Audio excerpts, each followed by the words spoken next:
Today we are broadcasting from the lower school. Today we have a special guest, Miss Cristina Dolan, who will be telling us about herself and what she does. Let's go to Lala and Marina, who is with her now. Hi, I'm Lala. Hi, I'm Marina. It's a pleasure to meet you both. Nice to meet you too. Did you like coming to Sacred Heart? Oh, I loved it. I had all these really wonderful memories. I had so much fun. Did you know when you were here at Sacred Heart you'd be learning about AI? I did not know that. I did not know that at all. You know, when I was here at Sacred Heart, I watched a lot of sci-fi movies. And I remember telling Sister McLaughlin that I truly believed that the world was going to be run by computers because I was watching sci-fi movies where women were in space looking very elegant and doing really cool things with technology, and that's what I wanted to do. And I think she thought I was nuts, but here we are. Could you explain AI to younger students? I could. So basically what artificial intelligence is, it's not that intelligent, but it's a new way that computers can absorb a lot of information very quickly, turn it into these mathematical representations using math and probability. Do you know what probability is? You probably haven't taken that yet, but it's math.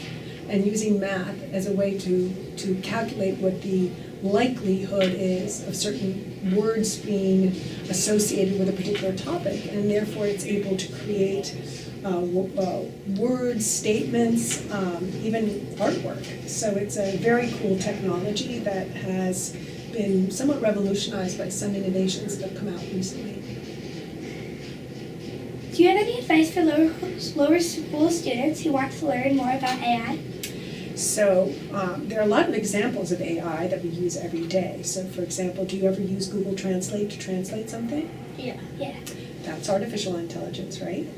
Do you ever take pictures and then try to make them look better by using a filter? That's AI too, right? And so there's a lot of examples of artificial intelligence out there. But I think that what we have to think about is that technology, it's kind of like a painter and there are palettes. Do you ever do any painting where you have a whole bunch of different materials and colors available to you, and then you say, I want to paint something or draw something or create something, and then you create it with whatever it is that you have on your table? Yeah. Well, that's the way AI and technology is. You learn about how all these little pieces fit together, and like if you're working with paint sets or paints or particular materials, they have texture and color, and depending on what it is that you're trying to create, you would pick one thing or another. And so technology has very similar characteristics. So you have to learn about all of the different components so that you can be a creator and then use the technology to solve interesting problems. Just like, for example, if you want to do a translation, you go to Google Translate, you say, oh, that AI tool can solve this problem for me. Or there's a phone app. If you, I used it when I was in Lillehammer with my son, and I wanted to figure out whether I could park my car, but I couldn't read the signs, so I used the app. I pointed it at the sign and realized that I could park my car. So in some ways, you're using AI and these creative technologies to solve interesting problems today. It's just a matter of understanding how they work and getting really deep into what that palette is available for you to solve more interesting problems in the future. Before you go, who's your favorite teacher at Sacred Heart? Well, Sister McLaughlin was my advisor, and I had a lot of fun with her, and I traveled to England with her, and I have incredible memories. When I had my children, she knitted little blankets for both of them, which I totally cherish.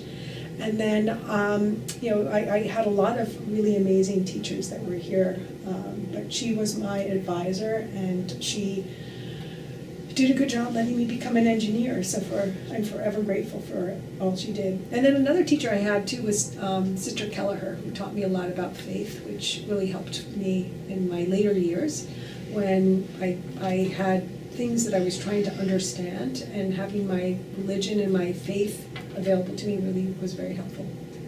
How many years have you been working with AI? So now I'm dating myself. That was a long time. So I was CEO of an artificial intelligence company, which was called Computational Linguistics. It was spun out of MIT in the year 2001, or 2000, year 2000.